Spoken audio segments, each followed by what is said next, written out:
Welcome to Career Wanderlust, your compass for new career horizons. Today, we are talking with David Barkoe. David is the CEO and co-founder of Carve Communications, a Miami-based public relations agency.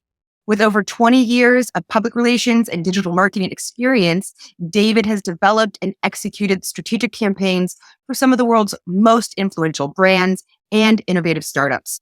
With deep expertise across agency, in-house, and entrepreneurial environments, David has accumulated a great deal of wisdom around advancing one's career. And I'm really excited to learn more. David, thank you for joining us on Career Wanderlust podcast. Please, could you tell us about what you feel has been some of your most important career advice and why?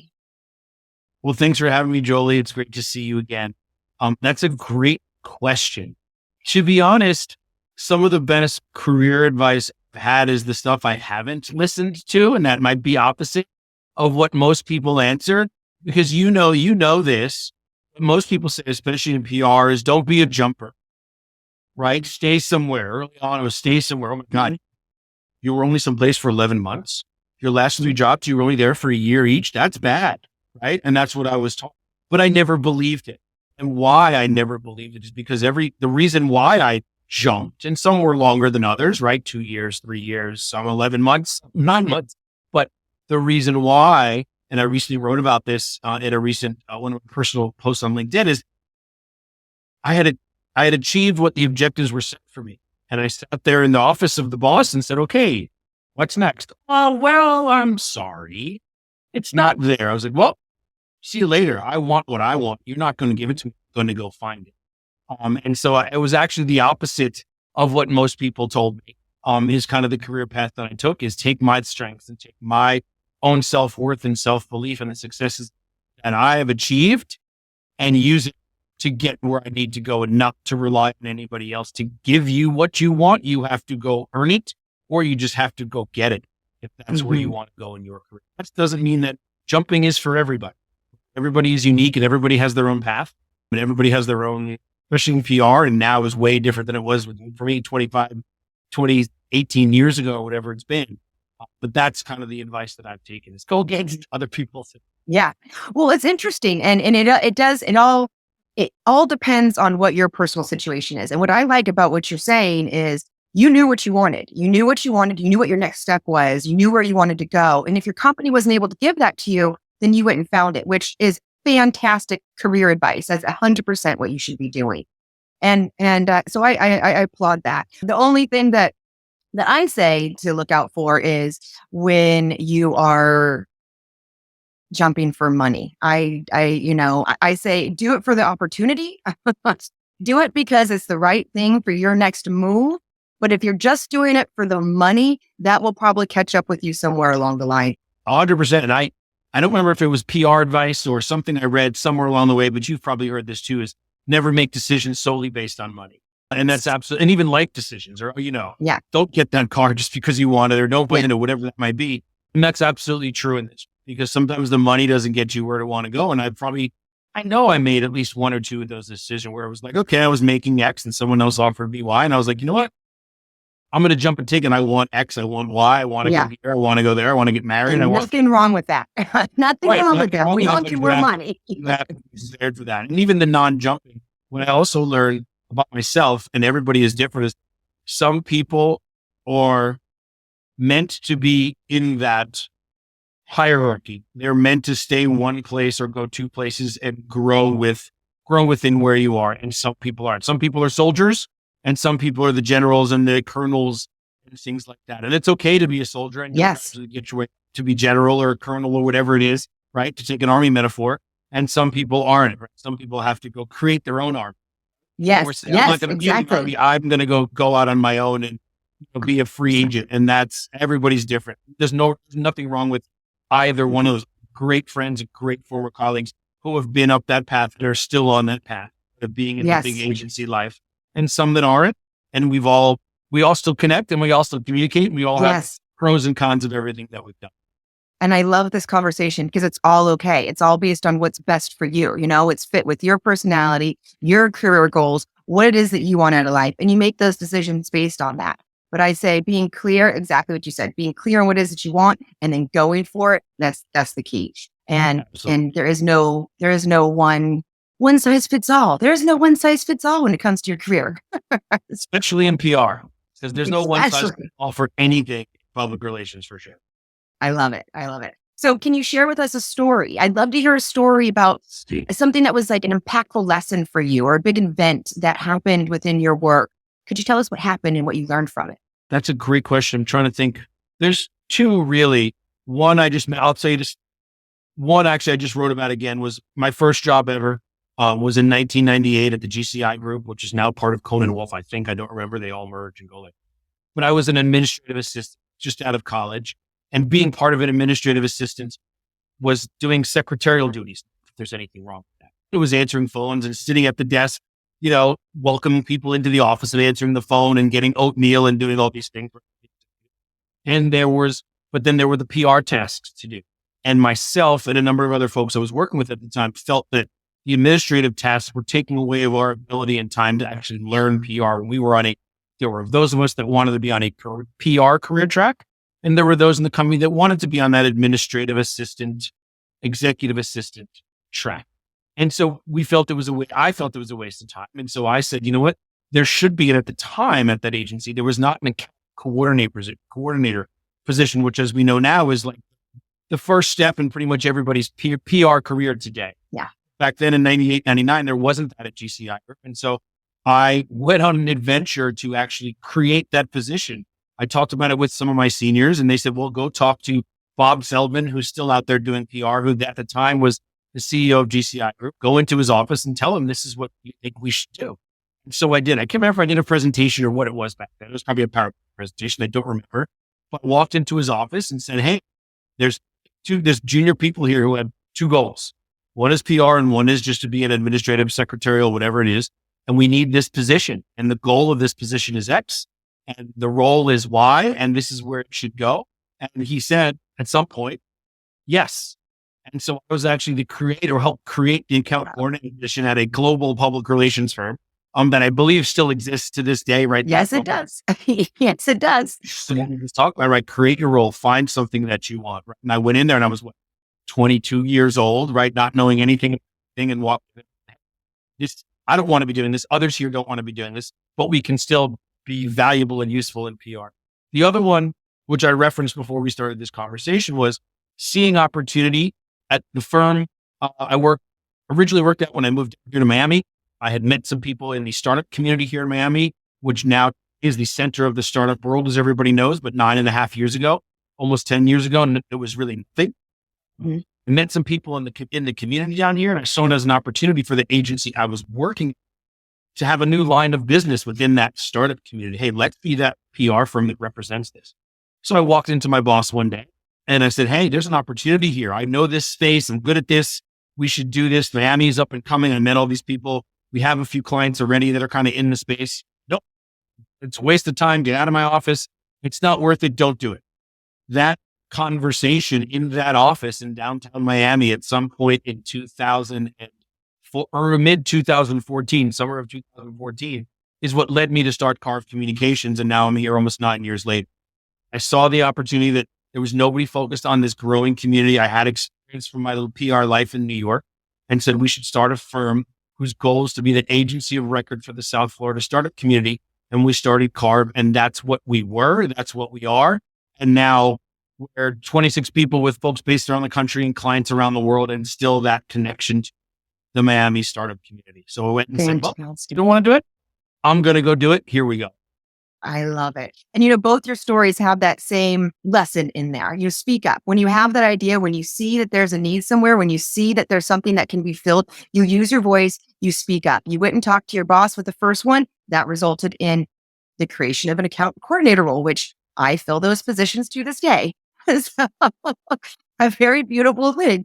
And then when you did that again in the future and your boss said, I don't think so. You said, okay, well, I'm going to take this opportunity and I'm going to roll with it myself. So fantastic. Really, really great. Just to add to that, Julie, if I can, my lessons were on a macro level, right? Starting a position or starting a firm. Those are macro level things to do. But I think it's important for folks who are just starting out their career or kind of in the middle SAE role You can do that on a micro level, right? Recommending a way to change reporting in your agency or how to deal with the client differently or some other idea. And there are some agencies that welcome it. There are some agencies that don't. But if you don't put yourself out there to make recommendations to approach the senior leadership of the agency with something that can be done better, be improved, if you don't do that, you're never going to know whether the place that you are is the place where you should be for the future. That is and again, it's not about starting an agency. It's about, hey, we should actually do reporting this way. This is the way we should create a media list. Those are micro things. If you don't get that responsive feedback from your senior leadership or from the agency, and you're one of those type of people that want to make recommendations and grow, maybe that place isn't for you and it's time to go find one.